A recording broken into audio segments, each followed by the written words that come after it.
the activity or sport of chasing and killing wild animals. This is the definition in the Webster's Dictionary for hunting. Did you guys realize that it's a command from God for us to hunt? In Genesis 1:28, God says, and I quote, "And God blessed them, and go, and God said to them, be fruitful and multiply, and fill the earth and subdue it. Have dominion over the fish of the sea, and over birds of heaven, and over every living thing that moves over the earth." God is telling us to survive. He's telling us to hunt. Fred Bear, a renowned author, bow manufacturer, and one of the very first TV hosts that has to do with hunting, said, "The history of the bow and arrow is the history of mankind." This directly goes back to the book of Genesis. In the book of Genesis, Isaac's father commands him to grab his quiver and bow and to go kill him some venison for him to prepare. Venison is deer, if you didn't know that. This is relevant to you because most of you know somebody that's a hunter. You love God. Everybody here should love God. You want to obey God, and this is His Word. Also, this allows us to be great stewards of our planet Earth. I believe I'm credible to inform you about this information on hunting. I've been hunting since I was 8 years old. That's 25 years. I've been involved in hunting since I was 5 years old. That's 28 years. That's probably about 8 years longer than the oldest person in here. So it's pretty credible. Most of my information comes from the Bible. A lot of it comes from Fred Bear, the biography of an outdoorsman. The Archer's Bible and All Things in the Bible, which is a 2016 article. The preview, what I'll be previewing in this speech is the different motivations of hunting, the license requirements, and the different types of bows. Once I start explaining these three main points about hunting, we should all be able to understand and respect the value of hunting and what it holds. The first type of motivation of hunting is survival. We've been doing it since Adam and Eve was kicked out of the garden. God commanded them to hunt. God was the first person who killed the animals and took their skin and gave it to Adam and Eve for clothes.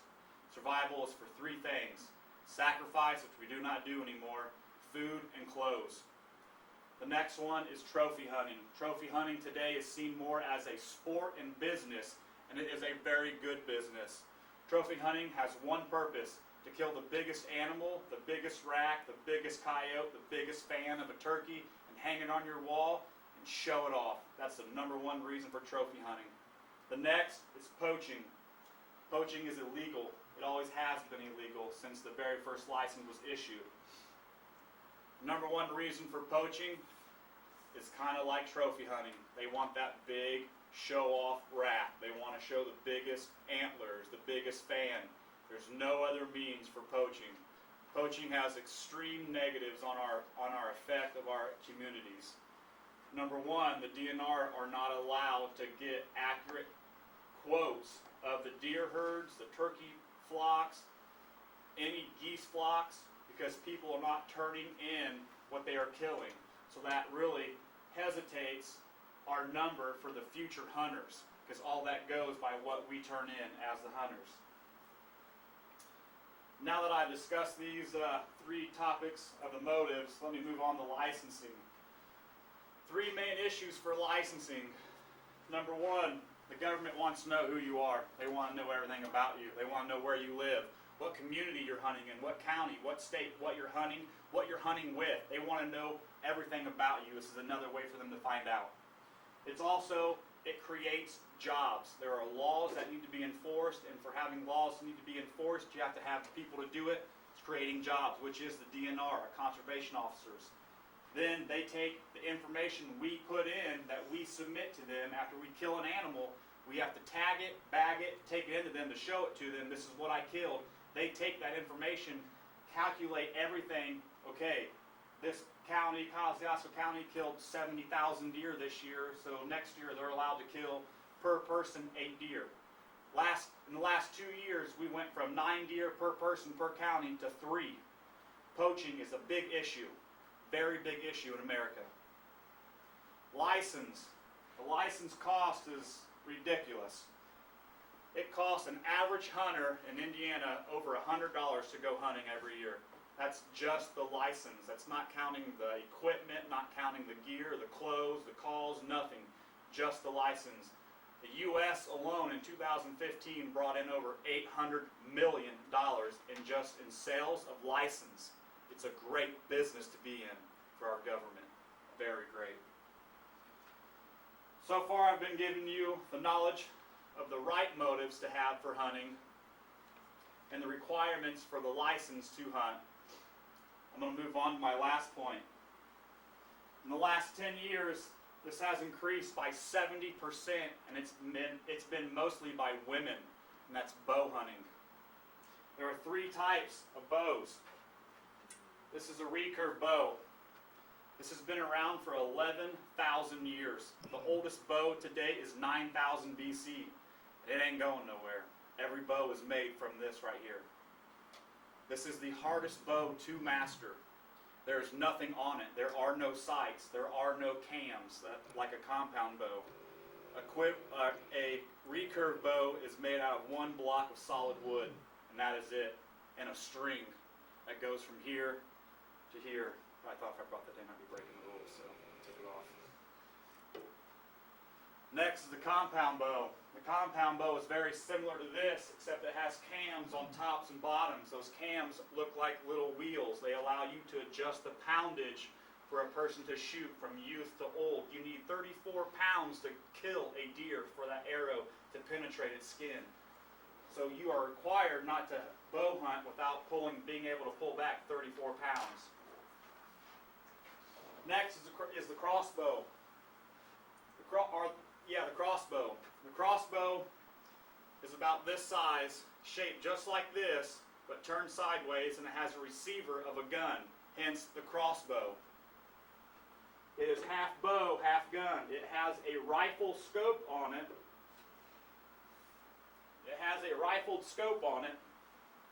And the crossbows today are extremely accurate they are so accurate they will shoot up to 100 yards and kill a deer. That is extremely impressive for a crossbow.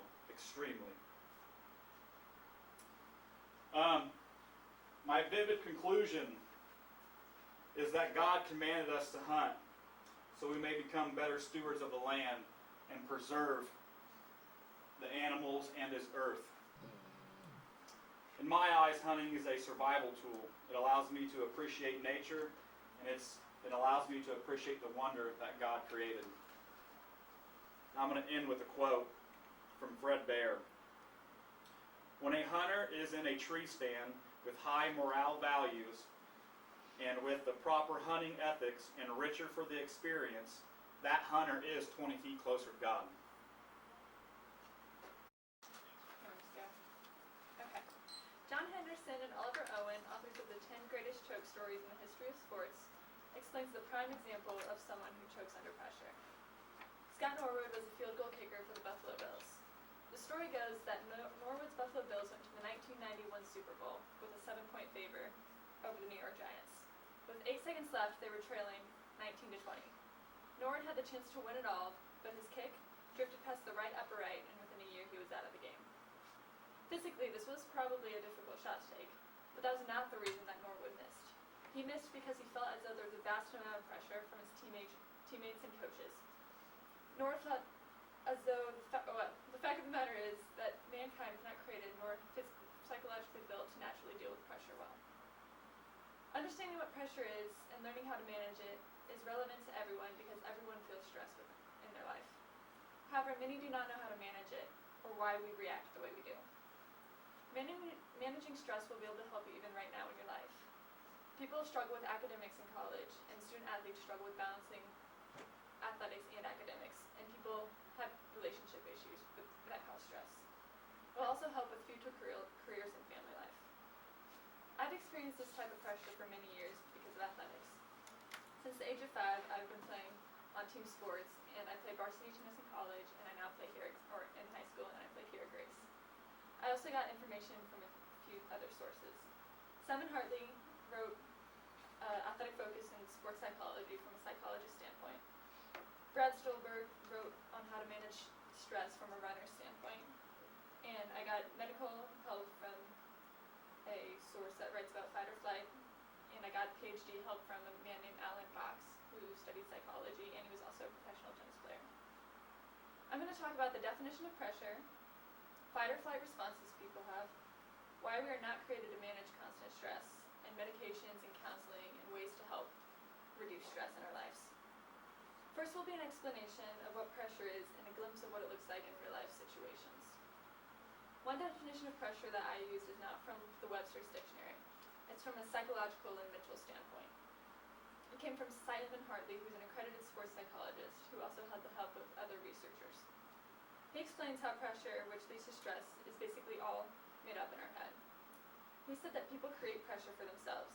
The only way we can ever experience pressure is in our own mind. If we experience pressure, it is because it is a product of our imagination. It is because we're projecting an imaginary view of the future. Normally we feel pressure when we perceive that there is expectations on us. What the author is saying is that pressure is something that people create in their own mind. It's completely psychological. There are very well-known examples of when people typically feel this kind of pressure. Doctors feel it when they're doing surgery and they feel like a human life is on the line, or their health is on the line. Athletes feel it when they're about to hit a winning shot or score a point that their team is relying on. Scholars feel when there's an important test that may determine the group project or like the group grade. And parents feel when they get laid off their job and can't provide for their family anymore. This pressure is an overwhelming feeling and causes one of two responses, either flight or fight.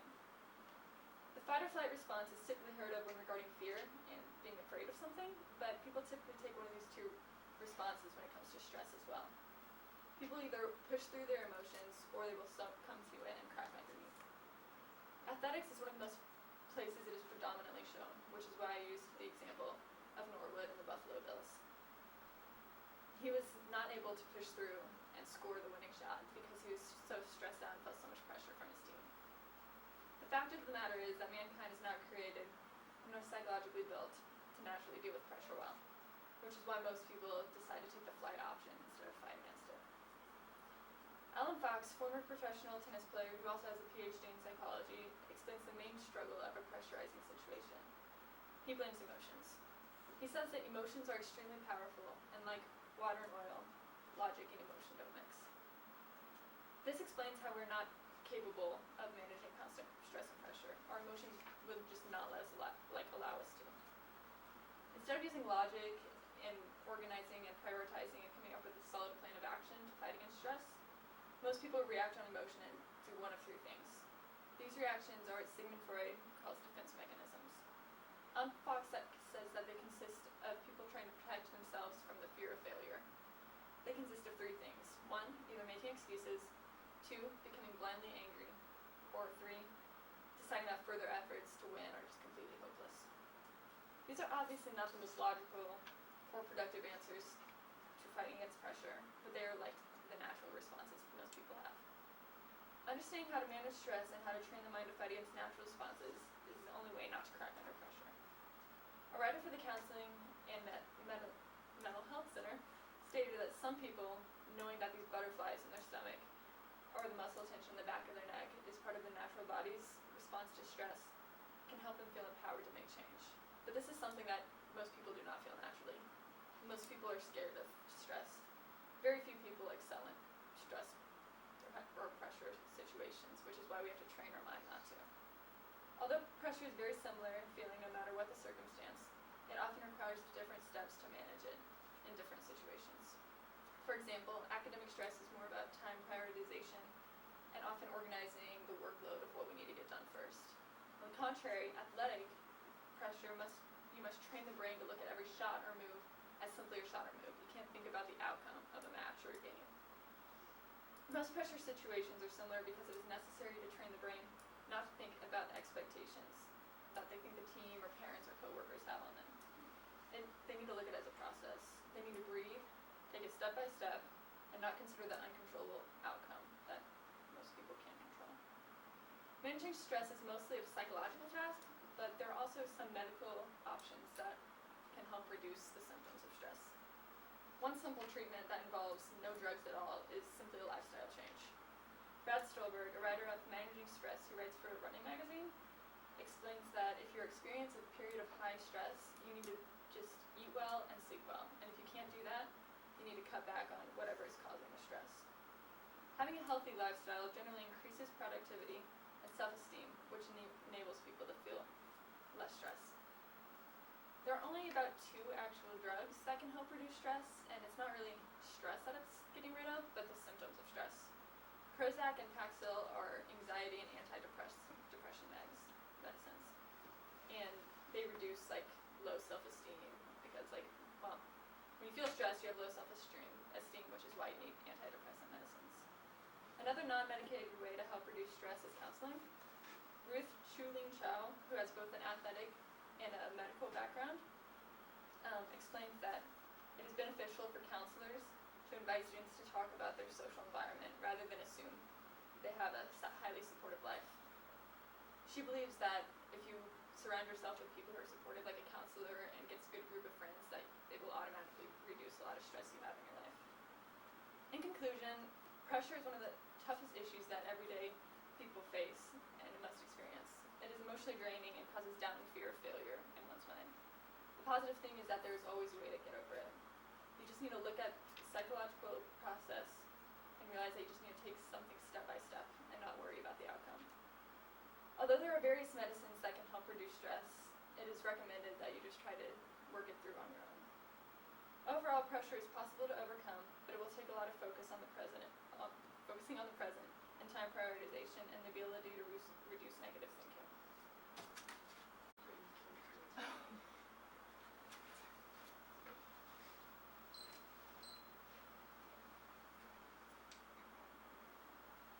Hello, my name is Sarah, and today I will be talking about the history of American Sign Language and different ways that you can learn it yourself.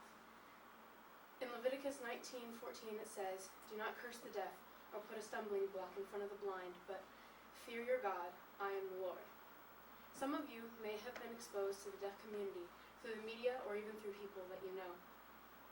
In my speech I will be talking about the history of American Sign Language, and I have acquired my information from the book The Deaf Community in America, History in the Making by Melvia and Ronald Noland, the book Deaf in America by D.S. Evans, and the book Linguistics of American Sign Language, an Introduction by C. Villey.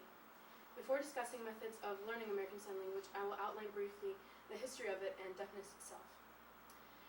The first deaf people were recorded all the way back in biblical times. Even in the Roman Empire, Aristotle and Socrates had disagreement on the deaf and how they should be treated. According to Melvia and Ronald Noland, as cited in The Deaf Community in America, History in the Making, Socrates said, "Suppose that we have no voice or tongue, and want to indicate objects to one another. Should we not, like the deaf and dumb, make signs with hands, head, and the rest of the body?" The Nolands go on to cite that Aristotle wrote, "Those who are born deaf all become senseless and incapable of reason." Even from the times of Aristotle and Socrates, there was a disagreement on the deaf community and whether or not they could or should be able to communicate. The Middle Ages showed different biases towards the deaf around the world. While in Europe, deaf people were either viewed as heathens who could not be taught or were placed in asylums as they were not able to develop due to their disability. In Rome, it was a little different. In 528 AD, the Justinian Code classified deaf people into 5 different categories. Nolan says, the Roman Emperor Justinian defined this code. This code and the categories that people were defined in showed restrictions for each of these people, and it outlined how they were to be taken care of and their rights as humans. These rights touched on their ownership of property and whether or not they should be allowed to live on their own or be taken care of by others. Even Ponce de Leon taught deaf people. He did so in a monastery. There was a large amount of intermarriage in the Spanish royal family during the Renaissance. This resulted in disabled children who were sent away to be taught by private tutors. This shows one of the many early occurrences of deaf people being taught to read and write. By the 1700s, deaf education had been expanded and started to be much more widely accepted and easier to find. This is also when sign language was formally taught in schools for the deaf. Before the year 1800, there were multiple gesture systems used to teach the deaf. but most teachers of the deaf kept their methods very secretive, and this prevented the advancement of the teaching of the deaf. A lot of people who were teaching the deaf would only be teaching in a way that they would not share their methods, and the only ways that you could find tutors for a family member who was deaf was by the word of mouth of many people. This kept it so that these private tutors could have all of the clientele to themselves. The Catholic priest Abbé Charles Michel de Lepel was popularly thought to have invented sign language, but he simply combined the signs used by his deaf students and Cistercian monks using the French grammar system. He put all of this together to create signes méthodiques, or methodical signs. Nolan cites in 1880 the United States Census showed an incidence of one deaf person per nearly 6,000 persons. What we know today as American Sign Language is likely derived from Martha's Vineyard Sign Language, or Chilmark Sign Language, which comes from an island just south of Massachusetts that was home to many deaf people. This island was almost completely made up of deaf people, as they all started to come to the island and they would marry within the island, which would pass on the deaf disability and continue to increase the population of the deaf in America, which offset the census. American Indian Sign Language is thought to have been used by the Native Americans with pilgrims when they bartered and such. This was thought to have been brought to the island and was an influence of Martha's Vineyard Sign Language, which is another influence on American Sign Language that we use today. In America, there are multiple different forms of sign language other than just American Sign Language, despite it being the most popular. Some of these are Signing Exact English and Cued Speech. Signing Exact English is a much more specific way to sign, where there is a sign for every single word in the entire English spoken language, and it's used in a grammar system that is very similar to spoken English. Cued speech is a combination of touching the temple, the chin, and again in the front of the chin with different hand gestures to use for consonants and vowels, which spells out every single word and takes much longer than using just American Sign Language, which is a lot more abridged to just get across a point. Now that I've discussed the history of American Sign Language, I would like to briefly outline a few different ways that you can learn sign language yourself. If you ever want to learn it, I suggest that you would find many books. There are different ones available with many different types of charts to show you all of the different ways that you can form signs with your hands. Even in this day and age, we have plenty of videos on the internet that can teach you how to sign phrases and start teaching you the grammar system that is in American Sign Language. Some of the things that you should be focusing on when learning American Sign Language are repetition of signs in order to memorize all of them. The way that sentences are structured in American Sign Language is very different. Instead of having a sign for every single word, you are just getting a point across. Also, being able to practice emotion and facial expression can completely change the way that you are signing.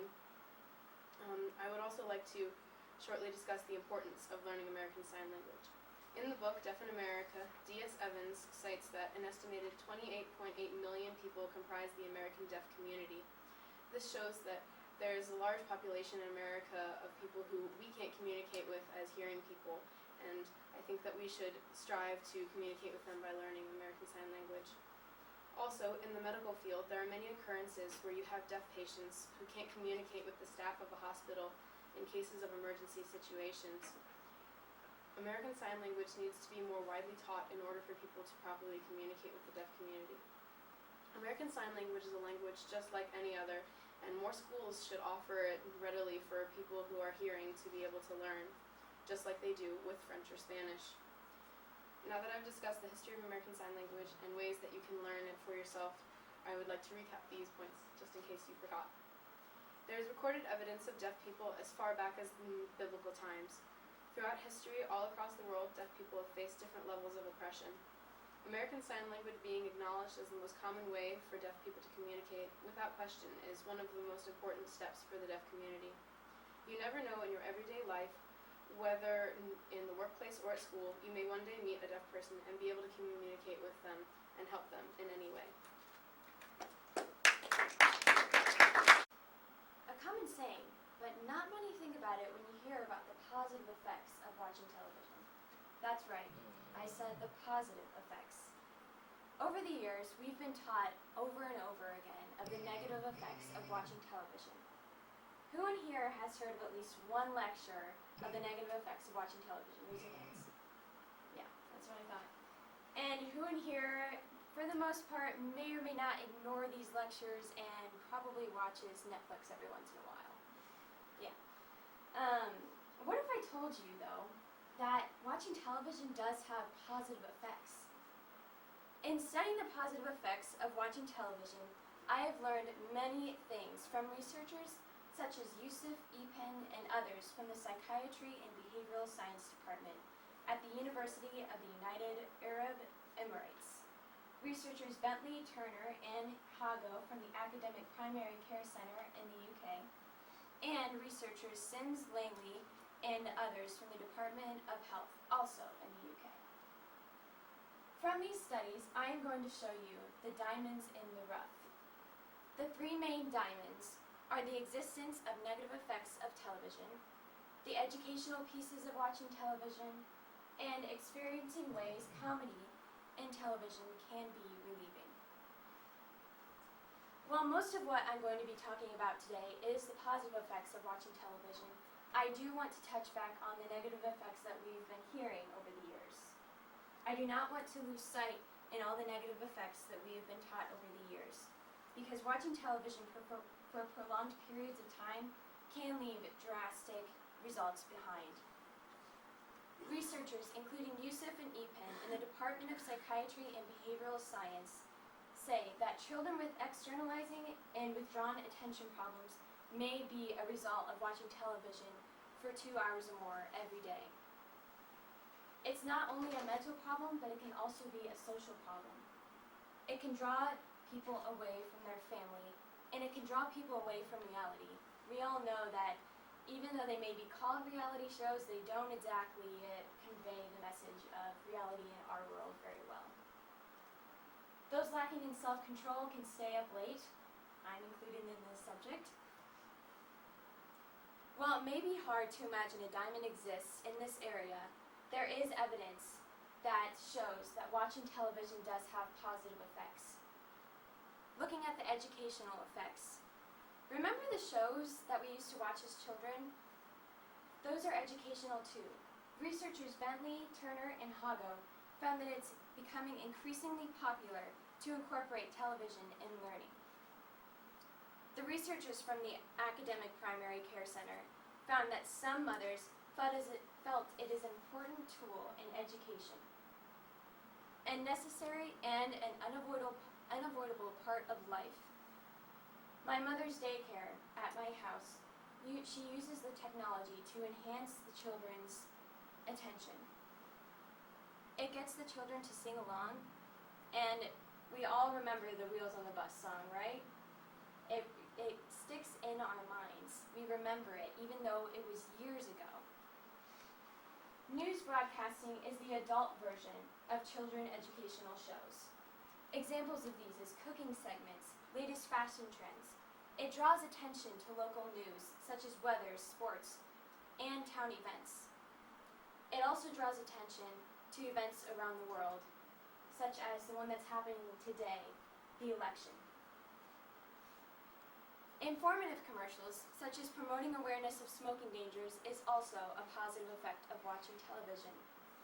Researchers Sims, Langley, and others from the Health Department in the UK show that both types of campaign, positive and negative, are effective in reducing smoking prevalence. This may not work for everyone, but there is proof that it does work for some people. The educational effects are great to hear, but I'm sure you're thinking that at this point, it would be great to know what else besides education can I get from this speech. Here's your answer. Comedy relief. Comedy has a way of bringing down the stress levels and giving people a moment of enjoyment. And here's an example of that.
Okay, so raise your hand if that gave you even just a little bit of relief from the pressures of the day by giving you a little bit of a laugh.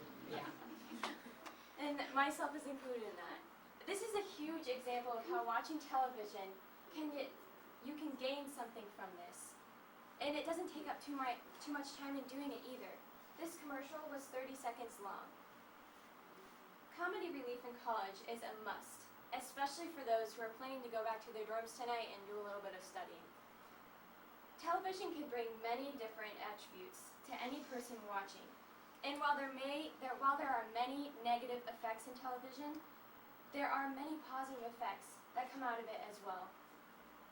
To review, I'm not saying that watching television for 2 hours every day is a good idea, but it does have good and positive effects. It can have positive effects such as educational effects, children's shows, news broadcasting, and informative commercials. And then there's comedy relief. It can bring down the stress levels and take short amounts of time, just like this commercial did. In conclusion, the positive effects of television is the diamond in the rough. But understanding the ways it is good can challenge you to think of watching television as a part of life that can bring small amounts of comedy relief and educational information into your life. Thank you. Sinking your teeth into a giant chocolate chip cookie. Immediately, the sweetness from the dessert hits your palate, and you savor every last chocolatey bite. Are you ready for another one? So, all of us enjoy eating sweets. It's a fact of life. However, you may not be aware of the extent that added sugar is used in today's food, and you may not be aware of the health effects that can result from that. In a society where foods high in sugar are quite common, you need to be informed about the use of sugar and the health implications that can result.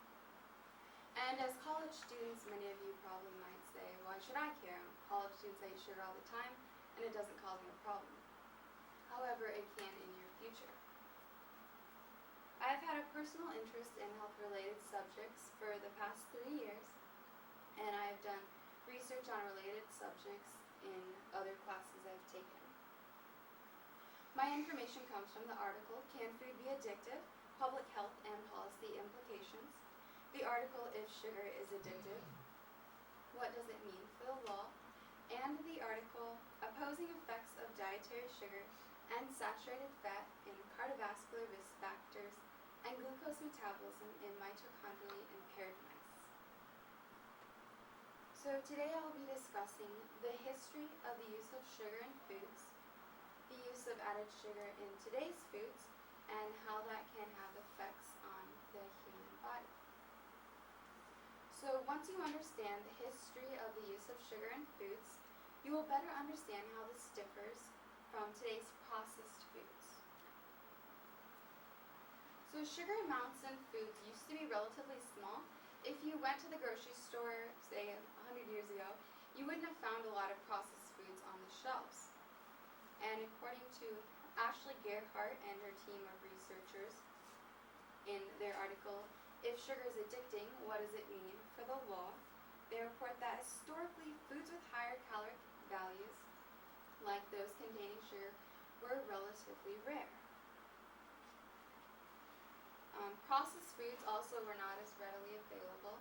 You wouldn't find those as often at the grocery store. And a lot of times when people cook at home, they would use honey or molasses instead of white processed sugar. Now that you have a brief history concerning the use of sugar in foods, let's take a look at how added sugars are used in today's processed and commercial foods. So today, foods are substantially greater in processed foods, and also you'll find them in restaurant foods. And as we will discuss later, that is often because the addictive qualities in food wants you to continue to go back and eat those same foods again and again. Also, sugar is often the #1 ingredient found in processed foods. So if you would go home and open your cabinet and take out, say, a jar of peanut butter, and you looked at the ingredient list, you would find that peanuts is the number one ingredient, but that the second ingredient is actually sugar. And let's say you took out a jar of, or a bottle of baby barbecue sauce, you would find that the number one ingredient is actually sugar. And so a lot of processed commercial foods have sugar as the top ingredient list. According to credible researchers from Yale University, including Ashley Gerhardt, the statistics of natural sugars and added sugars in foods show that a medium apple has 19 grams of sugar, and a cup of orange slices has 17 grams of sugar. And on the other hand, a can of Coca-Cola has 39 grams of refined sugars, and one Dairy Queen chocolate ice cream cone has 34 grams of sugar. So you can see the disparity between the two. The mean for the natural being 18 grams of sugar, where the refined has 38 grams of sugar. And the natural sugars that you find out in nature is what God put on this planet for us to eat, and the processed sugars have a very high concentrated amount that our body wasn't necessarily meant to consume. You may be pleased to know, however, that McDonald's French fries do not contain any added sugars, which basically means they're a health food, so enjoy. Now that you have a brief understanding about the use of added sugars in today's foods, let's understand how these processed sugars can impact the human body. The effect that these can have on the human body can be their addictive quality. Sugar is actually highly addictive. I'm sure you've all experienced it. You sit down maybe to watch a funny movie, and you have a bowl of cookies sitting on the table, and you just can't stop eating them. They can be extremely addictive. So addictive qualities of sugar have actually been compared to that of drugs. And according to Ashley Gerhardt and others in their article, Can Food Be Addictive? Health and Policy Implications, foods, particularly hyperpalatable ones, which are ones that have high processed sugars, demonstrate similarities with addictive drugs.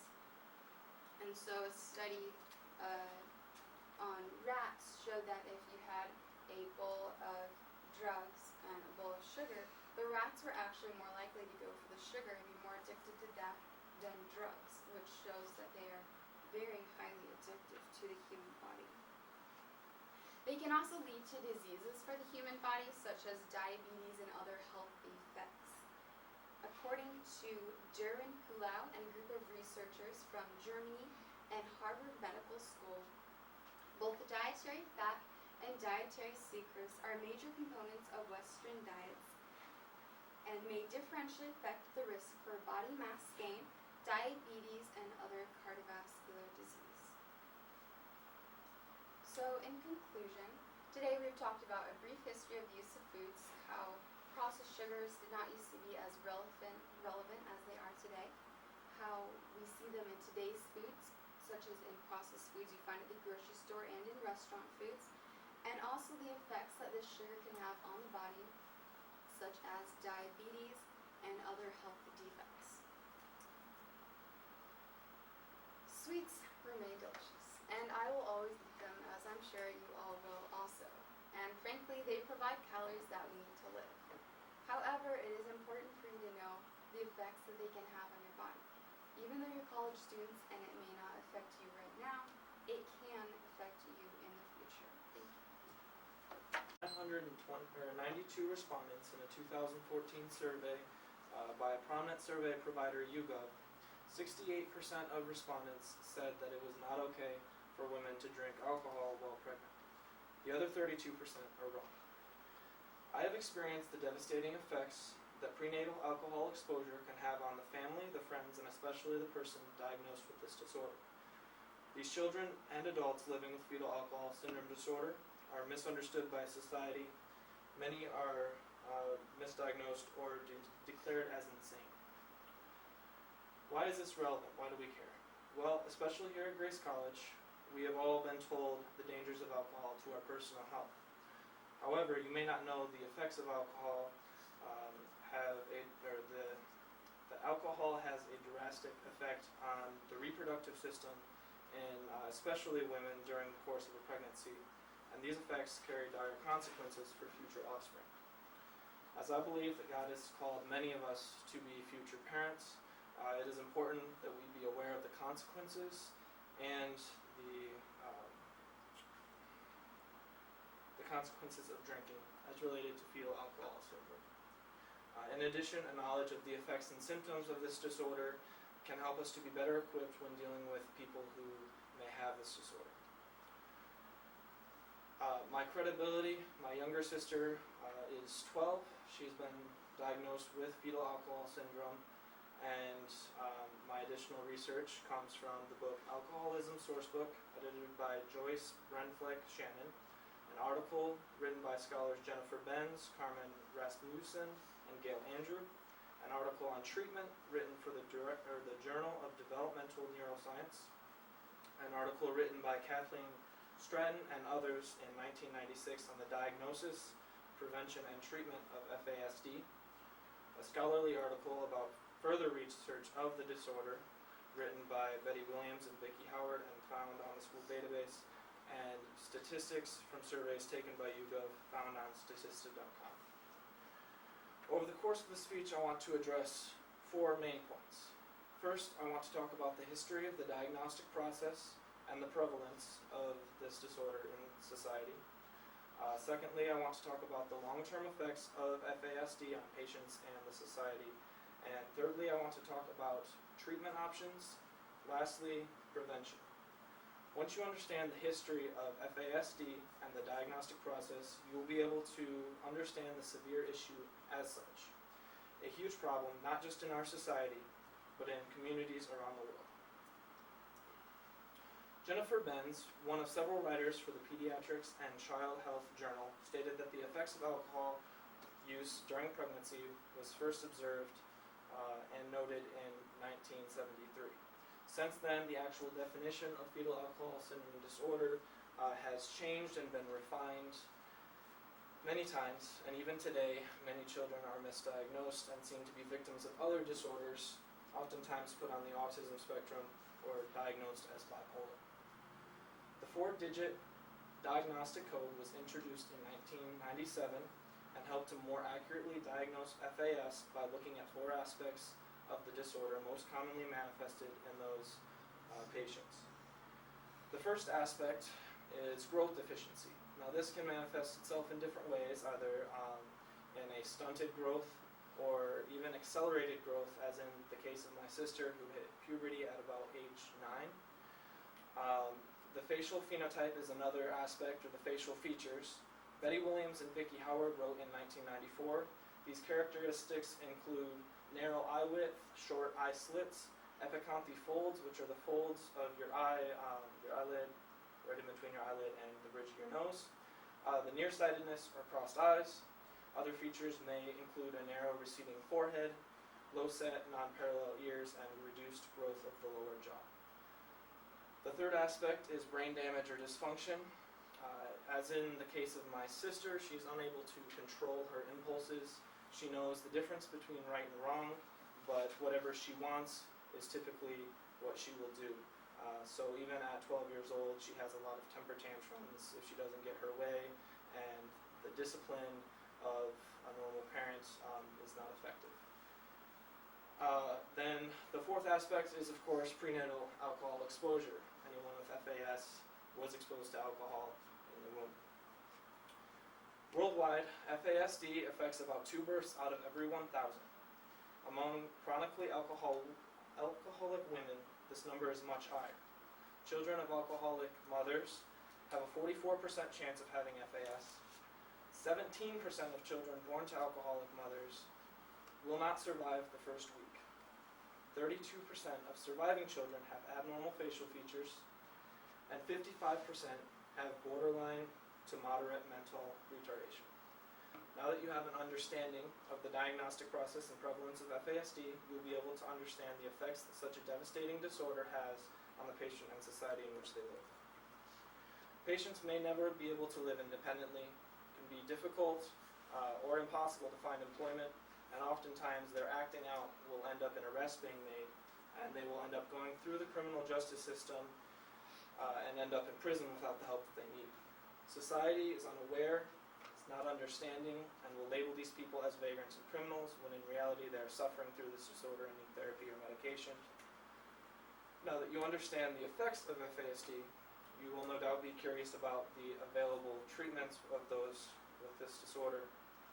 In a scholarly book written by Kathleen Stratton and Cynthia Howe, who are employed at the Institute of Medicine, it is written, "Many of those identified as alcohol affected are of minority or low socioeconomic status.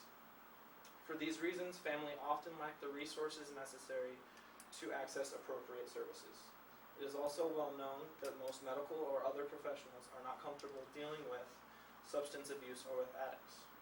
In addition, however, there has been an attitude that the damage is done, and that given the biological nature of the insult to the nervous system, there is little to be done to help the affected children.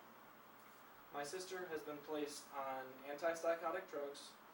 They have helped control her temperament, but have had a drastic effect on her life in other aspects, such as her social interactions and overall excitement about life. Now that you are aware of the lack of treatment options currently available for those struggling with this disorder, you will understand the importance of preventing this disorder in the first place. Luckily, fetal alcohol syndrome is 100% preventable. If contemplating pregnancy or if there is a risk of pregnancy, abstain from alcohol. The risk is not worth it. Women in society need to be informed. Family members of women at risk of pregnancy need to be supportive and assertive during the pregnancy that they will abstain from alcohol. The 32% of respondents mentioned in the beginning need to know the risk and realize the dire consequences that alcohol has on a pregnancy. In conclusion, we have seen the history of the diagnostic process and the prevalence of this disorder in society. We looked at the long-term effects of FASD on patients and society. We learned that there are very few treatment options available currently, and although this is true, FASD is 100% preventable. My beautiful sister will likely never be able to experience many of the things that we take for granted. It is heartbreaking to hear her talk about her dream husband and 15 kids when I know that it's very likely that she will not ever experience these things. But with the unconditional love and support of my family, I know that she will enjoy the greatest quality of life that she can. Thank you.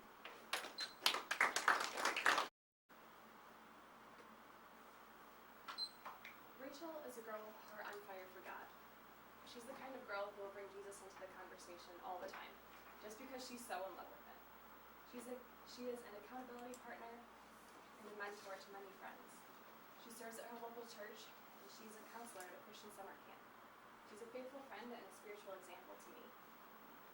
But Rachel also has an intense struggle with anxiety and suffers from frequent panic attacks. Sometimes just the thought of going out can be debilitating for her. Rachel has lost weight, she's lost hair, and she's had many sleepless nights. She'll get right with God and spend hours reading the Bible and praying, but her struggle remains. Mrs. Van Buren is a mother, grandmother, and prayer warrior. She serves the music at her local church, and she always makes an effort to talk to me and know what I'm going through so that she can pray for me. We've had long discussions about things of God, and I view her as a spiritual mentor. Mrs. Van Buren also struggles with depression.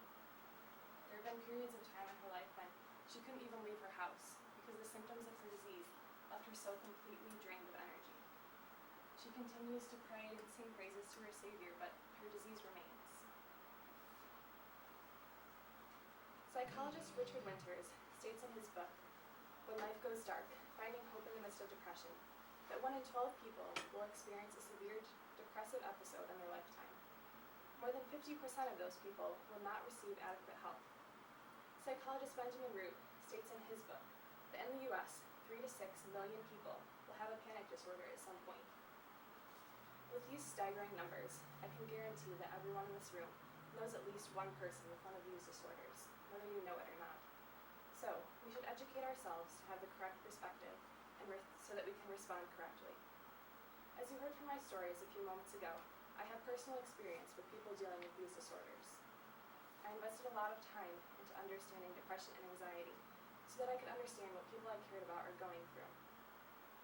My information comes from the book, When Life Goes Dark, Finding Hope in the Midst of Depression by psychiatrist and theologian Richard Winter, the book Understanding Panic and Other Anxiety Disorders by long-practicing psychologist Benjamin Root, the book Fast Facts Depression by PhDs Haddad and Gunn, and publications by organizations such as Harvard Health and the Mayo Clinic. Today, I'll seek to inform you first about the causes and symptoms of depression, then the causes and symptoms of anxiety, and lastly, because there is hope, the treatment methods that are available and have been proven to work. Once you understand these disorders, you will understand the reality of the struggle of those living with these conditions. Education is the key to removing the social stigmas attached to mental illness in today's society, especially in Christian circles, that mental diseases are all in the imagination, or that they can be cured by getting right with God. First, we will look at depression's causes and symptoms, and then seek to put them into perspective. A study by Harvard Health showed that depression is caused by faulty mood regulation in the brain. Depression can be brought about by several different factors: genetic vulnerability, stressful life events, or side effects from other medications. Often, several of these factors interact to bring on depression. The same study shared some of the common symptoms of depression. These can include lethargy, loss of interest in once pleasurable activities, irritability, inability to concentrate, and change in sleeping patterns or appetite. In order to put this mental disorder into perspective, I'm going to compare it to a physical disease that you are probably all familiar with: epilepsy. According to the Mayo Clinic, epilepsy is caused by abnormal activity of brain cells. Sound familiar? However, this disease evidences itself in visible ways: uncontrollable jerking movements, temporary confusion, or loss of consciousness. It is not a common belief that one should live with epilepsy untreated. Must the symptoms of abnormal brain activity be visible in order for us to believe in the reality of the disease? Next, anxiety's reality, causes, and symptoms. In Thomas Richard's article, Social Anxiety, Chemical Imbalances, and Brain Neural Pathways and Associations, anxiety is explained this way. The brain creates trails that carry information from one neuron to the next. The neurons cluster together and are therefore associated with each other. This leads one's thought processes. One thing leads to another. For example, I want you to take a moment and think of your mother. Undoubtedly, your brain led you to things associated with your mother: memories, attributes, or feelings. Anxiety is formed when these associations become scarred and negative. For example, a negative upbringing with a lack of affirmation could lead to social anxiety. Thinking of going out could lead to painful memories of ridicule or rejection, which brings feelings of fear and dread, ultimately anxiety. Similar to depression, anxiety is not a self-inflicted disease, but is the product of one's surroundings. The symptoms of anxiety are found in Benjamin Root's book, Understanding Panic and Other Anxiety Disorders, and can include restlessness, worry, feelings of nervous tension, moodiness, low motivation, or low levels of energy. Again, I'm going to draw a parallel to a physical disease to put anxiety into perspective. Lung cancer is formed from inhalation of harmful substances. Anxiety is formed from the undergoing of harmful experiences. Some input is tangible and some is not, but both are harmful. What is put into our bodies and minds has the potential to do us great harm. Because thoughts cannot be seen and inward suffering cannot be confirmed by others, many doubt the reality of mental health issues. However, they are as real and as problematic as physical health disorders. They must be treated as such. Thankfully, there are methods of doing this. Haddad and Gunn write in their book, Fast Facts Depression, that the treatment for depression varies on severity. For more serious cases, antidepressants can be prescribed. For less serious cases, psychological therapy to combat the negative thought patterns can be most effective. Richards, in his article on anxiety, explains that drugs are not the most effective treatment for anxiety. These relieve side effects, but do not solve the underlying problem. Long-term therapy is the best route to take, rebuilding pathways in the brain to healthier associations. Treatment for mental disease is a long road, but can be effective. To conclude, I'll review the main points. Depression is a result of faulty mood regulation in the brain and brought on by several outward factors. Anxiety is formed from going through negative life experiences and is not self-inflicted. And depression and anxiety are both real mental disorders that deserve treatment, whether medicinal or therapeutic. Think back to Rachel and Mrs. Van Buren. Mental diseases strike the same as physical diseases, regardless of status or relationship with God. Mental diseases are real, not just in the imagination. So, I challenge you. Reevaluate your opinions on mental disease and treatment. Although we cannot all understand what it is like to cope with a mental disease, we can all be educated and supportive and stand by the side of those that do. Best friend have been fighting for months. It's finally to the point that you guys haven't been talking anymore. But one night, when you're getting ready to go out, there's a knock on your door, and it's your best friend crying, saying that they're so sorry and that they miss you so much. You decide to forgive her, and you guys go out together. The rest of your friends are there, and they didn't expect to see you guys there at the same time, let alone show up together. The night goes on perfectly fine, but eventually she disappears, so you assume that she goes home, and you decide to go home too. The next morning, your phone is flooding in with texts and calls saying that no one has any clue where she is. No one can get a hold of her. She's not in her apartment. Where is she? A few hours after that, you hear sirens. And then you hear a knock on your door. The police say that your best friend was found dead in the alley next to your house, 3 blocks away from the party you were at the night prior. After that, you're the top suspect in the murder case of your best friend. And the prosecutor comes up with an idea that you premeditated her murder. You never actually forgave her, and you decided to kill her when she came up to your door that day. The jury believes her, and next thing you know, you're convicted for first-degree premeditated murder. How would you feel if this happened to you? This is called a wrongful conviction. Gotta go.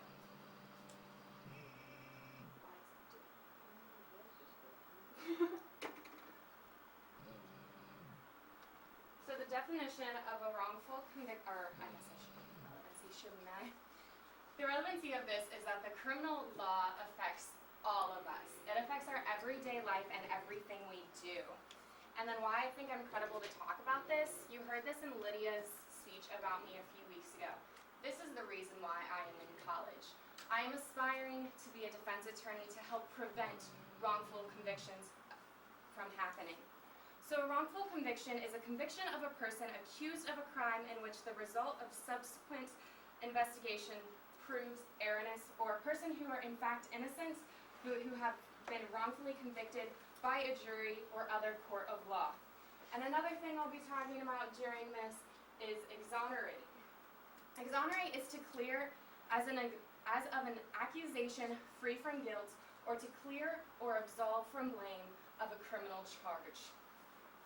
Now that you understand the definitions of wrongful conviction and exonerate, let's take a look at how they apply to the criminal law and how they occur, as well as some statistics.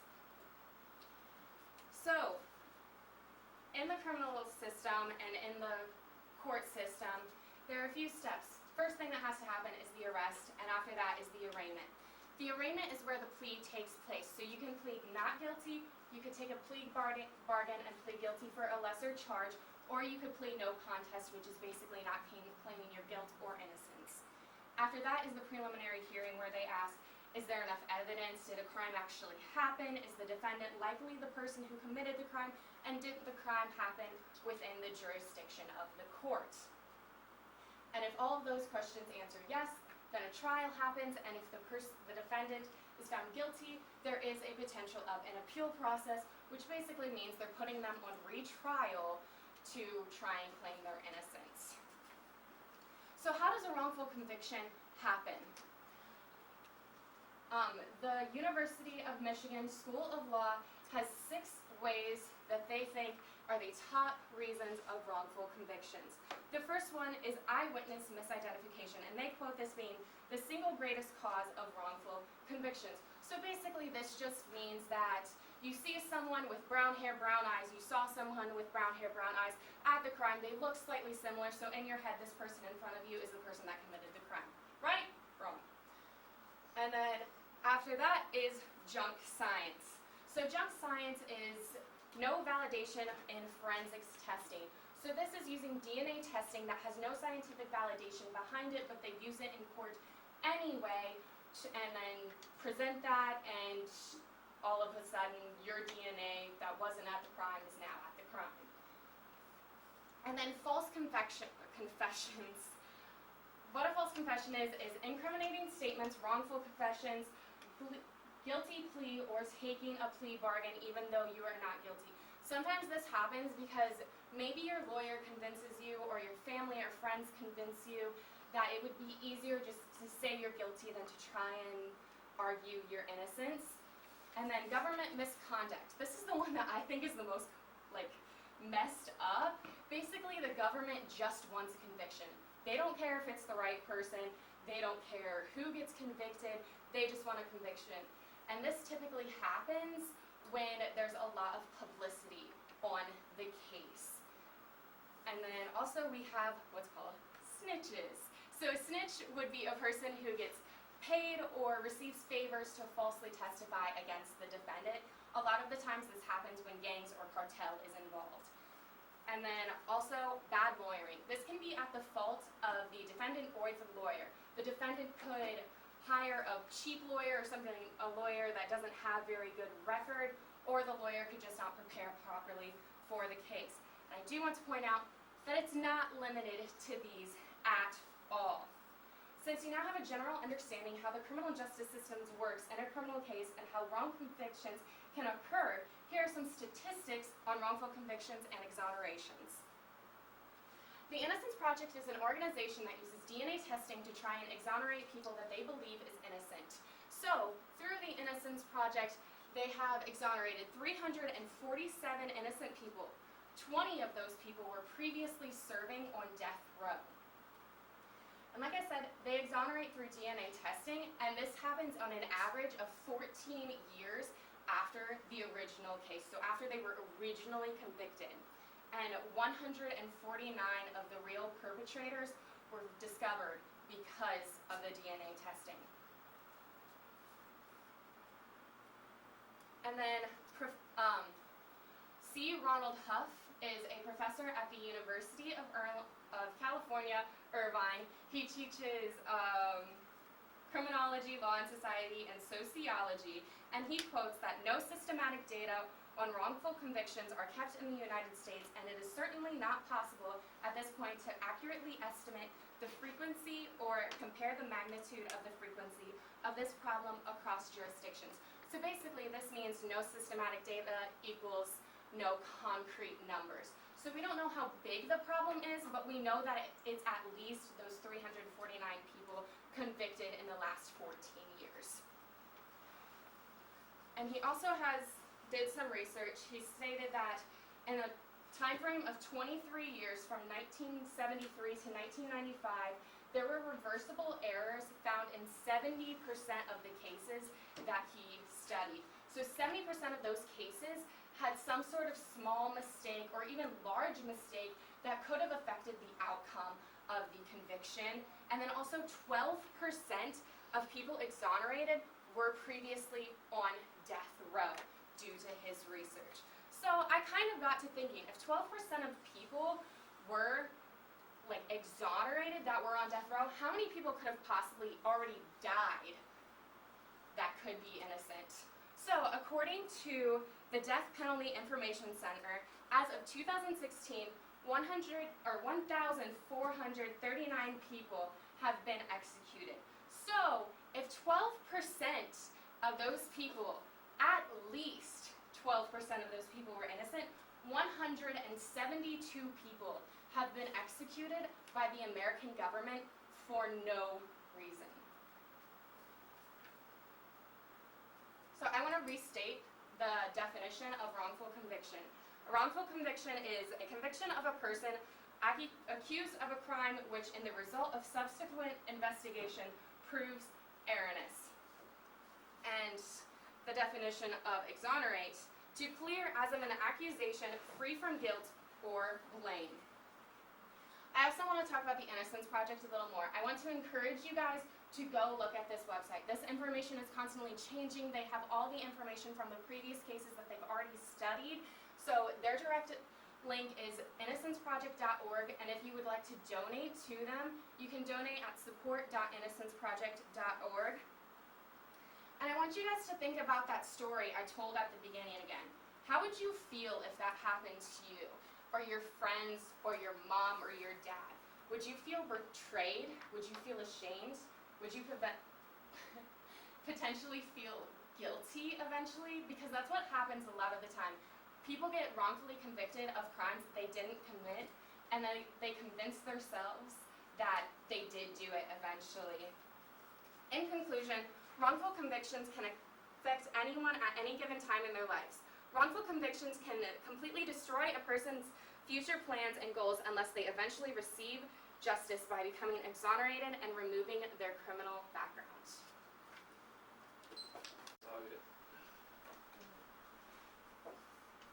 Colin Hansen, in his article, Why Johnny Can't Read the Bible, states this: nearly 44% of Christian teenagers today can identify a quote from Jesus' Sermon on the Mount when given only 4 options. That number is astonishing. That means that 56% of young believers today cannot say or do not know what Jesus says in his most influential and his first ever sermon. All of us are affected by Christianity in one way or another, and if you think you're not, you're wrong because you're at a Christian school. Usually when we're affected by Christians, it's in a positive way. You might see a Christian at a cafe or a coffee shop reading their Bible and have a great conversation with them. Sometimes Christians affect us in ways when we don't even know they're a Christian. They might hold the door open for us or say something nice about the way we're dressed. Unfortunately, this is changing. Christians today are increasingly being given a bad rap. And I believe that's because less and less Christians truly know what the Bible says, and they're not able to put into practice the concepts of the Bible. Biblical literacy is this: the concept of truly knowing and understanding the things found in the Bible. Not just knowing a couple verses here or there, or maybe a name found in the Bible, but knowing the true meaning of certain names, verses, stories, people, and parables. Unfortunately, I'm credible to talk about this because I've seen the effects of biblical illiteracy firsthand. I've seen people turned away from the church and Christianity in general because Christians don't know and are unable to practice what the Bible truly says. Also, I was and still am fairly biblically illiterate. Biblical literacy is not something that we can obtain but a lifelong process, and I'm still on that journey myself. I've also studied, researched, and written several essays about biblical literacy over the last several years.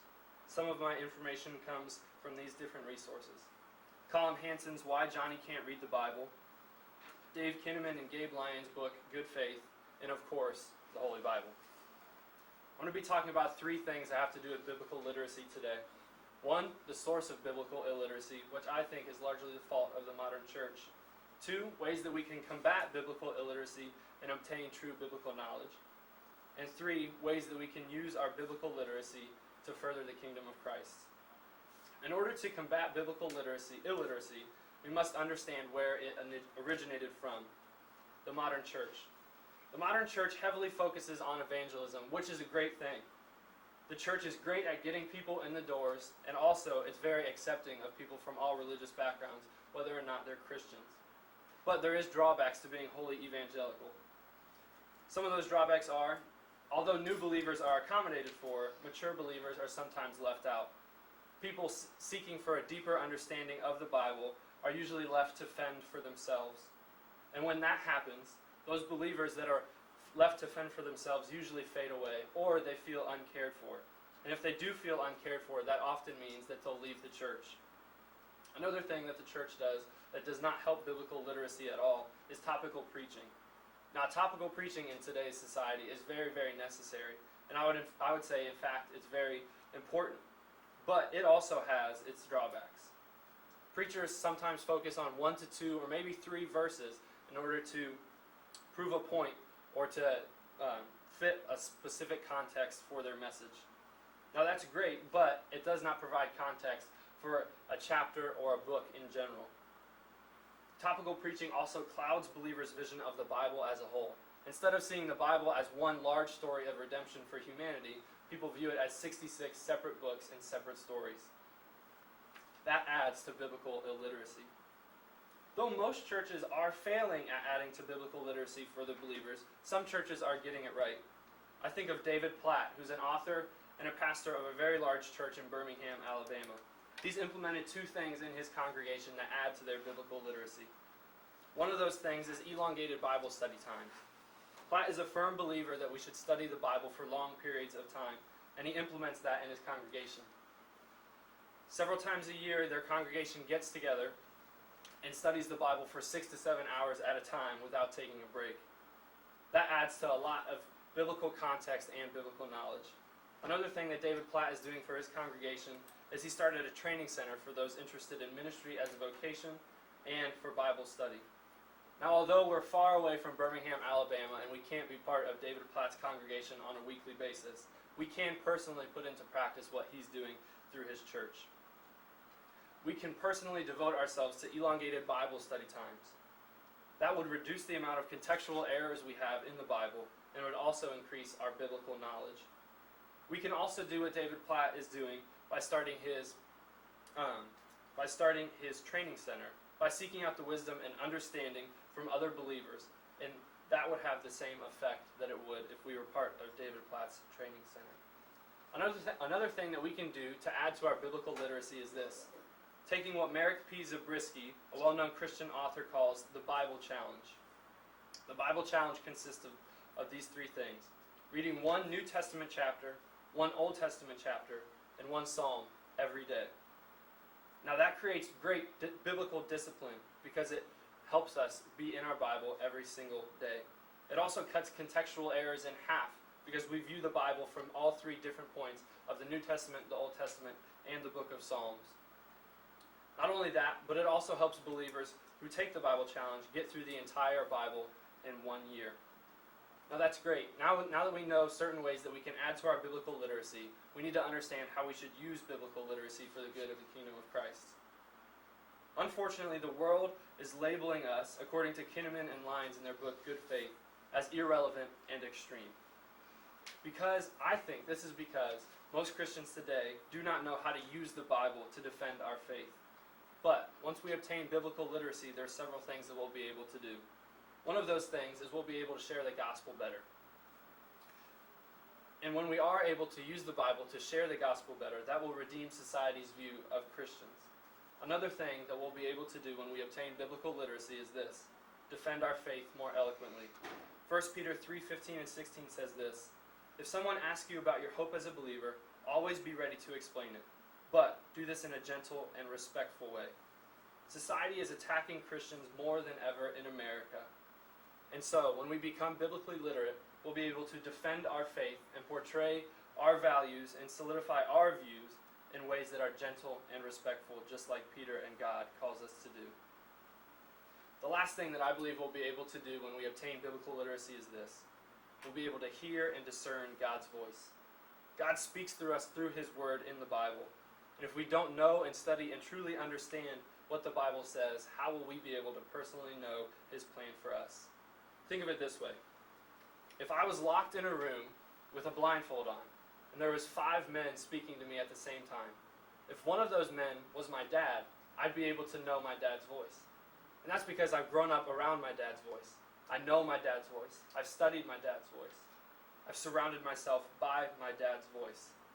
If I can know and truly understand my Father's voice, how much more should we all study and truly know our Heavenly Father's voice? In conclusion, there's a rise in biblical literacy. It's largely the fault of the modern church due to their wholly evangelical approach and topical preaching, which I said earlier are not bad things, but they do have drawbacks. We can combat biblical illiteracy by taking following in David Platt's example, and also taking the Bible Challenge by reading one Old Testament chapter, a New Testament chapter, and a psalm every day. And once we obtain our biblical literacy, we should use it to share the gospel, defend our faith, and discern God's voice. Merrick P. Zabriskie, an author and well-known Christian man, says this: "What the world needs today is Christians who have come to read, mark, learn, and inwardly digest the Word of God, so that the Holy Spirit may guide them and their lives may transform those around them. Thank you. I was diagnosed with Alzheimer's disease about 6 years ago. Started out with little things. She would simply forget her keys somewhere or forget the name of someone she just met. But soon it developed into something bigger. She started dropping her hobbies. She no longer knitted or cooked.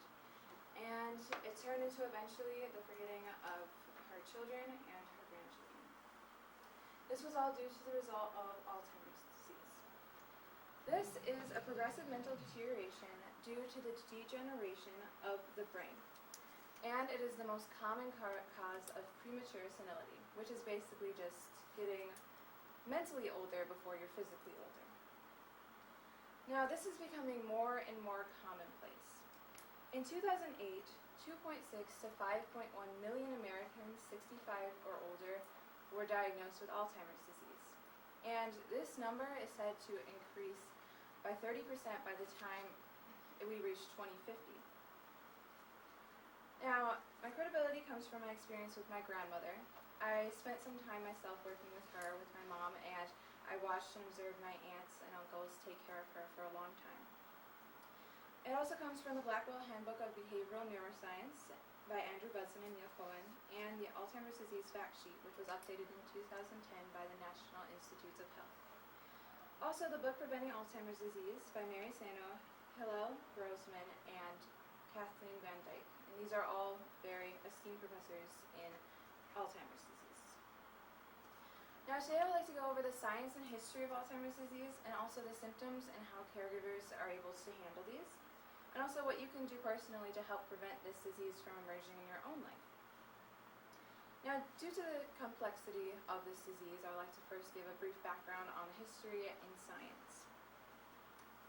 Back in 1901, a man named Alois Alzheimer was commissioned to join a research board in order to study this mental disease that, as of yet, did not have a name. He found a woman who was 51 years old. Her husband was very concerned about her. Her name was Auguste, and she started to show signs of panic and terror and forgetfulness. She was unable to do things she normally enjoyed doing, and she started to become very suspicious of her husband for no reason. After studying her for a bit, Alois decided that she had a disease called Alzheimer's disease. And this was, at first, the signs that she was showing seemed to be, at first, thought to only occur in people who are older. But she was only 51 years old. And Alois Alzheimer's assumptions about her were then confirmed when August passed away. He looked into her brain and found that there were some tangles and plaques in her brain. These are called neurofibrillary tangles, and what happens when you have Alzheimer's disease is these tangles block the receptors in your brain, because the way that we remember and think is from the neurons in our brain firing signals. And when these are blocked by tangles or plaques, we're no longer able to function as easily because we can't remember. Now, Auguste was a very young patient, and because of this, Alois wanted to see if there were certain genetic factors that could lead to this. It was found that if you carry a protein called apoprotein E4, you're at a greater risk for developing Alzheimer's. Now that we have a bit of an understanding of how this is caused, I'd like to talk a little bit about the symptoms of Alzheimer's disease. There is obviously a lot of intellectual and behavioral deterioration. What we saw the most with my grandma is her behaviors would change. She was normally a very caring, sympathetic person, but soon she became aggressive, and she was not acting in the same caring manner that she was before. You also get a lot of visuospatial and language impairment, which means that you're not able to communicate as clearly and you're not able to understand what people are trying to say to you.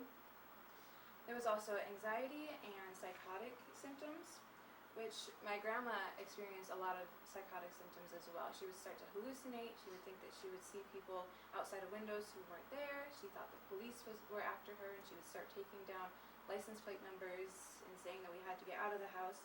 So it can be a very scary disease because you see the loved one not being comfortable or just happy in their environment because they're paranoid.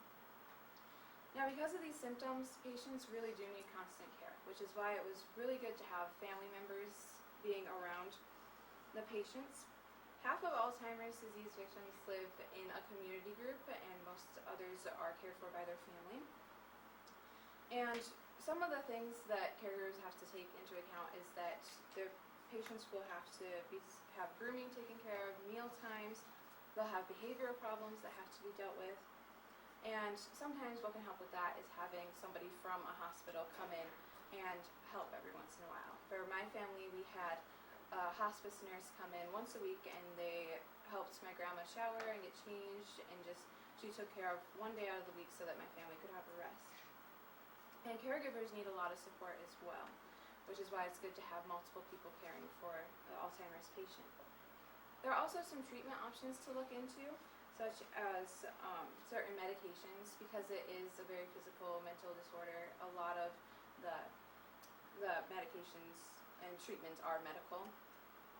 And depression also occurs in a third to half of Alzheimer's patients, so that has to be taken account, and there must be a lot of sympathy from caregivers. Now I'd like to transition into talking about what you guys can do to possibly help prevent this disease in your own life. There are a lot of causes, such as genetic, obesity, and family history. So a lot of things that can help prevent it is like lowering cholesterol. And that study was shown to see a lower chance if you had low cholesterol of getting Alzheimer's disease. You can also take antioxidant strategies, such as making sure you're having a lot of vitamin E and C, so like eating blueberries and bananas would really help. And also, you guys are taking care of one right now. Education is shown to greatly reduce the risk of Alzheimer's, even more than any of the eating factors. And what a study showed once was people who were educated as opposed to people who weren't, their risk for developing it was slowed down 5 years. So if somebody who wasn't educated were to get it at 60, an educated person were more likely to get it at 65. Also, another big thing is exercise and taking care of your health. There was one study shown with people who already had Alzheimer's disease, and half of them did an exercise routine while half of them didn't. And the people who did exercise slowed down their symptoms for 6 months, while the others continued in their usual progression. So now that we have a thorough understanding of Aleos Alzheimer's, what he discovered, and also the different ways caregivers have to take care of them, and as well as different ways that you guys can prevent it, I hope that you're able to understand a little bit more about Alzheimer's.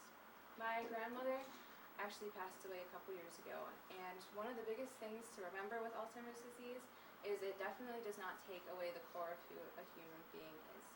My grandmother still, even though she didn't recognize us anymore, she still occasionally would randomly just pray aloud to herself. She still had God in her life.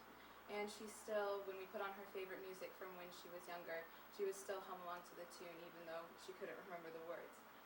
So it is definitely a disease that affects every part of your life, but it is definitely important to remember that they are still human and they can still have a relationship with their caregivers.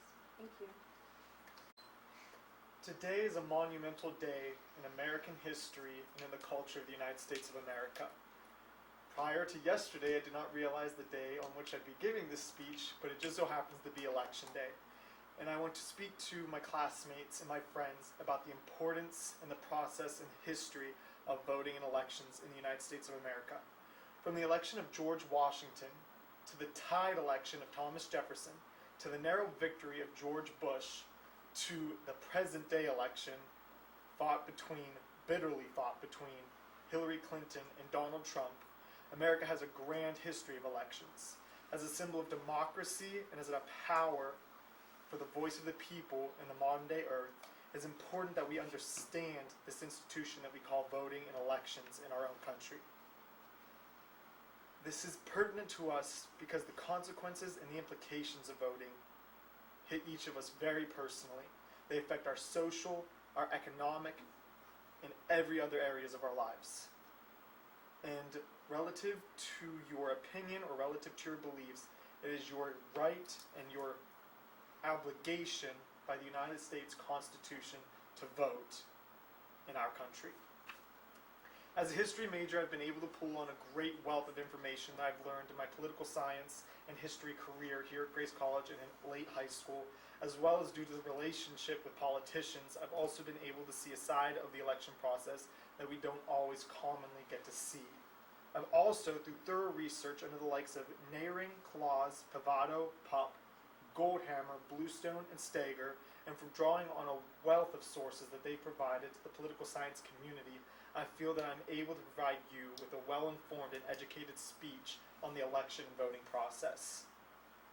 It's critical that we understand the history of elections, the process of how elections work, and the process by which it was set up, and also the consequences and the implications of the election process. Since the times of the Roman Republic in 200 BCE to 200 AD, the system of a republican democracy was established. Based in Athenian Greek principles, republican elections work like this. The people vote to elect other people to vote for them on issues in an assembly or Congress. In America, we call this the Madisonian model, which is set forth in the Constitution. The Constitution is our legally binding and founding document that gives us the right, the obligation, and also outlines the process by which we vote. The first election that we've ever conducted elected George Washington as president. Washington did not want to run as president, and this was probably one of the most popular elections in the history of the United States. 2 terms later, we would elect Thomas Jefferson. Thomas Jefferson ran in a contested election and tied his opponent. This election then went, according to the Constitution, to the House of Representatives, and our congressmen voted to elect Thomas Jefferson to the seat of the president. Even more recently, FDR was elected to an unprecedented 3 terms in office. And even more recently than that, we've seen much more contested elections, from George Bush and Al Gore to McCain and Obama to the present election, which we all know is a delightful and beautiful display of diplomatic principles. It is extremely important to realize that 40% of Americans do not vote. 40% of Americans think one of these 2 things. It's not important to vote, or the implications of voting do not affect them. As we understand the history of voting, and we understand the principles laid forth that bring us the ability to vote in the United States of America, it's important for us to understand how our voting works. We go and we vote in person. That vote is then tallied in a county board of elections, and for every state, votes are counted by county. If the majority of the votes in counties and majority of counties go to a certain party, the state then goes to that party. If Ohio has 60% of its counties vote Republican, all of the electoral votes that Ohio possesses, which is a combination of the number of senators and representatives that you have in Congress, those electoral votes will go to the Republican presidential nominee. We start in caucuses in every state. Then we go to the primary elections, where people run according to their party, and we choose a nominee from those parties. Those nominees then go into the general election, such as the Democratic nominee Hillary Clinton and the Republican nominee Donald Trump. The Electoral College requires a total of 280 electoral votes to take the office of the president, and in January of the following year, after the November of the election, the winner of the 280 electoral votes will become President of the United States of America. This voting and our ability to affect change in America has far-reaching consequences and implications. We are able to affect taxes and levies and referendums in our local governments. We are able to affect education in the election of Board of Education officials in each of our states. We are able to elect a plethora of positions, from president to congressman to senators, to local officials such as mayor and councilman. We also affect appointments of the United States' greatest positions. The election of the office of the United States President, through you are choosing who will become appointments in the Supreme Court. You are choosing who will become members of the United States Cabinet. The Cabinet is a collection of the heads of every department in the United States of America. You are also affecting foreign policy. With your election of Congress and the President, you are setting the tone for our international relations. How do we interact with the United Nations? How do we interact with the European Union, with NAFTA, with NATO, with China, with Russia? and any other sorts of federations, confederations, and alliances in the world today, your vote matters greatly in these matters. Then there's the simple, very core value of being an American, that voting protects your right to vote. Neglecting to vote results in you losing your vote. It is because of our Constitution, and it is because of the Madisonian model and a constitutional process that protects us that we are able to vote and affect these changes. We are called upon by our founders and by those who defend us and by those who lead us to vote. Voting is a protection against tyranny. Voting is a protection against subjugation and submission. Just as the British subjugated us in the very earliest years of our country, it was those who protected us and those who voted afterwards that secured our safety and our securities and our rights that the Constitution lays out for us in the United States of America. In conclusion, it is important, it is imperative that we remember the history of voting. It is important that we remember how we got to where we are, how this model was established, and how this process that we abide by was constructed by our framers and our founders. It is important that we understand the process. How does our vote work? Where does it go? Why does it matter? It matters because this process has deemed that it matters. Your vote affects great change, and those changes affect us very deeply. Those votes affect great consequences, and the implications you will feel for 4 years, possibly 8 years, and your children will feel them as posterity will feel the immortalized consequences of our voting. It is essential that we regard the very important institution of election and voting in the United States of America. I'd like to close with a quote from Matthias Burnett. Matthias Burnett was a pastor of the First Baptist Church in Norwalk during the year of 1803, very young in our nation's history. And he said these words, "Consider well the important trust which God has put into your hands. To God and posterity you are accountable for your rights and your rulers. Let not your children have reason to curse you for giving up those rights and prostrating those institutions which your fathers delivered to you. Look well to the characters and qualifications of those that you elect and raise to the office and places of trust. Think not that your interests will be safe in the hands of the weak and the ignorant, or faithfully managed by the impious, the dissolute, and the immoral. Think not that men who acknowledge not the providence of God, nor regard his laws, will be uncorrupt in office, firm in the defense of the righteous cause against the oppressor, or resolutely oppose the torrent of iniquity. Watch over your liberties and privileges, civil and religious, with a careful eye." Thank you. 14 women in this class. Think of just a random 8 women and put them aside in groups. One woman out of those 8 will have breast cancer sometime in their life. Breast cancer is one of the leading cancers in America today. And according to a study done by American Cancer Society, an estimated 246,600 will develop it within just 2016. Cancer isn't something that can be prevented, unfortunately. We all have at least a small chance of getting it, even if the thought of it right now seems completely bizarre. The fact is, we can't get around the inevitable. We can't stop from getting older, we can't stop from having a family history of cancer, and we can't stop from having an inherited gene, just like BRCA1 and BRCA2, which are common genes that are basically give you a higher chance of having breast cancer. Oftentimes, thinking now of the chance of having cancer in the future, it seems like it'll happen when we're old, like 70s, 80s, and that we have all the time in the world. Well, the fact is, it can happen at any moment. The reason I have the credibility to talk about this topic today is because I witnessed my grandmother go through breast cancer for 5 years during my high school career.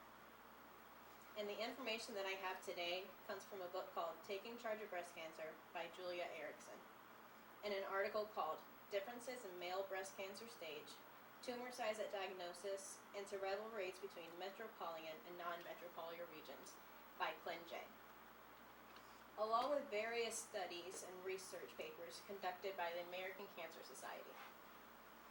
What I'll be talking about today is what breast cancer does to the body, the different effects, if there are any, that are on women and men with breast cancer, and how it affects relationships with others. All of us know the severity of breast cancer. I mean, it's cancer. That's why each October we dedicate it to just this one single cancer. But do we truly know what breast cancer does to the body? Without treatment, the cancer continually infests the body, and it aims to take control. It is almost always found with a lump in the chest area when you're talking about breast cancer. Most of the effects is internal though. If you ignore the fact that there's a lump in your chest and just go on with your life, you most likely won't have any other symptoms that will tell you anything. The external effects, however, from chemo, those are what everybody sees. Those symptoms can be such as weight loss, weakness, nauseating, hair loss. If the tumor is cancerous, then the tumor will continually grow and affect the surrounding tissues. The tumors, in a way, remind me of a bottle of poison. If you just have an empty bottle, it's simply harmless. Just like if you have a tumor that has no cancer with it whatsoever. It's just a tumor that's sitting inside your body. But if the bottle has poison in it, then it affects and it tries to kill everything that's around it. But breast cancer is not limited to just the chest area like most believe. It's the starting spot of it, but it can go to almost anywhere in the body. And if it goes untreated, it just continually grows without stopping. It can travel anywhere within like the sides, spine, and it can even travel all the way up to the brain. Now that there's a glimpse of what breast cancer does to the body, we'll be able to see the difference on the effects of men and women with breast cancer. Like I said earlier, 1 in 8 women will get breast cancer sometime in their life. Men, on the other hand, are more lucky when it comes to breast cancer. 1 in 1,000 men are diagnosed with breast cancer. That's less than 1% of all breast cancer put together that is developed just in men. Unlike women who get multiple types of breast cancer, men are commonly to get the infiltrating ductal carcinoma, also called IDC. And that's where the cells in or around the ducts in the body begin to invade surrounding tissues. Men and women breast cancer do have the same symptoms, and they're the same chemo as well. Also, men do find lumps in their chest as the first and basically only sign of breast cancer as well. Everybody takes the effect of breast cancer differently. In the book Taking Charge of Breast Cancer, the author Julia Erickson conducted a study of women who went through breast cancer and their experience from start to finish. Here's one of the stories that she had included in it. Amanda was the youngest person out of the whole study, and she was diagnosed with breast cancer at the age of just 22. When she learned about her diagnosis, she responded to it with her career of biomedical expert perspective. She learned everything about the topic that she could, but of course she still had the initial worry and fear. She worried about her future, on if she would ever have children, ever have a husband. Because of the tumor type she had no choice but to have a bisectomy, which, as we know nowadays, is a breast implant. And she didn't give a second thought to her decision. She did do research on all the possible ways and all the possible options that were out there. But the choice she had come upon was that. And after the procedure, she had no regrets about it whatsoever. She liked her appearance, and she had no complaints about that. But she didn't like the implant that was in her. It was a constant daunting, day after day. Months afterwards, she was able to begin dating again, and to begin to start her life. That's a positive story about what could happen when you survive breast cancer. There are so many other options of what could happen. During the process, relationships could crumble, families could be torn apart. It's endless. The effect of relationships varies. It depends on the age, the situations that your family was going through before you found out about your diagnosis. So, in conclusion, Breast cancer affects the body internally. And men and women both are affected, but they're basically in similar ways. And the effect on the relationships vary. Breast cancer can't be prevented, but being knowledgeable about it and being aware for the future, if it were to come, prepares us all.